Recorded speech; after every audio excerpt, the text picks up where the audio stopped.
Shalom, selamat malam Bapak Ibu Saudara yang kekasih dalam Kristus. Kita bersyukur di akhir pekan ini kita masih diberi waktu oleh Tuhan untuk bersama-sama mendengarkan firman Tuhan. Sebelum kita merenungkan firman Tuhan, mari kita berdoa.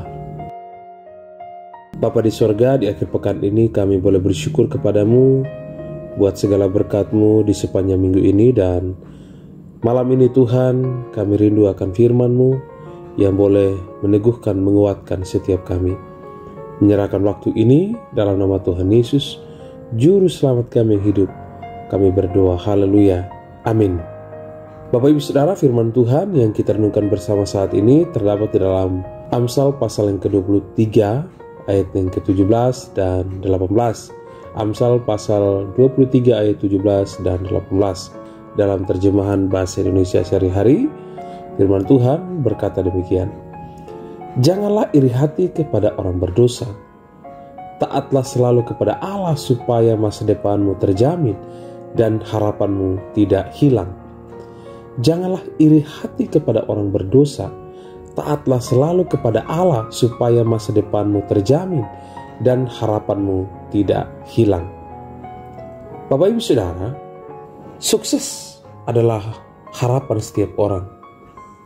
Ada begitu banyak buku, artikel, atau pembicara yang membeberkannya tentang sebuah kesuksesan.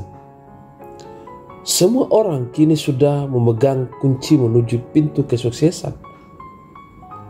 Tetapi sebenarnya ada satu kunci yang benar-benar asli untuk membuka pintu kesuksesan itu.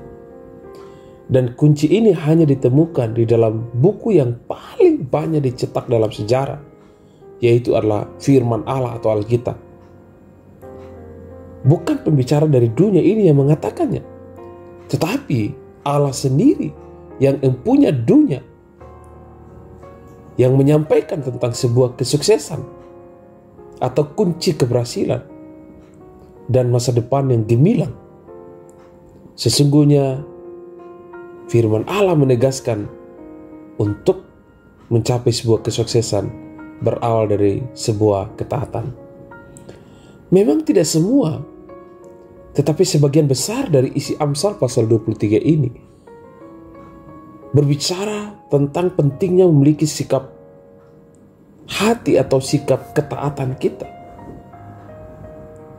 Jika orang tua ingin mengalami keberhasilan dalam mendidik anak, ia tidak boleh segan mendisiplin anak agar anak itu taat. Di ayat yang ke-13. Demikian juga sebaliknya, jika seorang anak ingin mengalami keberhasilan dalam menjalani hidup atau meraih masa depan, ia pun perlu taat pada didikan orang tuanya. Pada ayat yang ke-22. Bapak Ibu Saudara kasih Tuhan, yang terutama dan yang terpenting tentu saja ketaatan kepada Tuhan. Banyak orang yang mengutip Amsal pasal 23 ayat yang ke-18 seolah-olah ayat ini berdiri sendiri, padahal tidaklah demikian. Memang Bapak Ibu Saudara, ada harapan dan masa depan yang pasti di dalam Tuhan, tetapi tentu saja hal itu bukannya tanpa syarat. Masa depan yang pasti itu tersedia bagi mereka yang taat dan takut akan Dia. Itulah sebabnya syarat ini dijelaskan di ayatnya yang ke-17 sebelumnya. Bapak Ibu Saudara, ketaatan memang mudah dipraktekkan jika tidak merugikan. Tetapi jika ketaatan itu menuntut kita untuk berkorban dan mengesampingkan ego, maka disinilah ketaatan menjadi sulit ditunjukkan. Ujung-ujungnya yang terjadi adalah kebalikannya. Bapak Ibu Saudara, memang tidak mudah, tapi Yesus sendiri menunjukkan bahwa ketaatan total itu dapat dilakukan. Contoh nyatanya tentu adalah saat ia tetap mau menjalani salib sesuai dengan kehendak Allah, meski sebenarnya jika bisa ia ingin cawan itu berlalu daripadanya. Bagaimanapun masa depan juga sedikit banyak ditentukan oleh apa yang kita putuskan untuk lakukan pada hari ini. Keputusan untuk menunjukkan ketaatan dalam segala aspek kehidupan, terutama pada Tuhan, jelas akan memberikan jaminan yang lebih pasti di masa depan. Bapak Ibu Saudara, apa yang kita sudah kerjakan, apa yang kita sudah lakukan, Apakah kita menjadi pribadi yang taat terhadap Tuhan sehingga dapat menghasilkan sebuah keberhasilan, sebuah kesuksesan, sebuah hal yang positif di dalam kehidupan kita. Ingatlah bahwa sebuah kesuksesan didasari dengan sebuah ketaatan kepada Tuhan. Mari kita berdoa.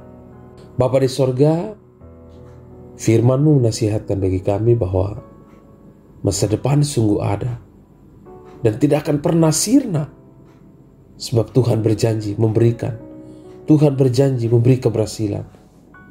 Tetapi biarlah kami belajar taat kepada Tuhan, menghormati Tuhan, mengikuti proses Tuhan di dalam hidup kami. Demi nama Tuhan Yesus, kami berdoa dan mengucap syukur buat firman-Mu di akhir pekan ini. Haleluya. Amin. Tuhan Yesus memberkati Bapak Ibu Saudara. Selamat berakhir pekan bersama keluarga. Shalom.